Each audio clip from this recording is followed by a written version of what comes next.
собирање на парични средства од станарите на рака, односно кеш, е прекршок и е казниво со закон, односно не е дозволено со позитивните законски прописи.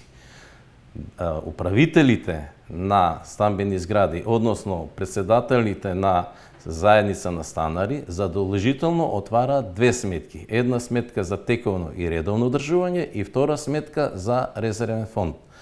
Собствениците на посебните делови сите средства што треба да ги уплаќаат исклучиво преку жиро сметка. Што се однесува до вториот дел од прашањето, застарување на тековните трошоци, Регулаторната комисија за домување нема надлежност во тоа област од материјата.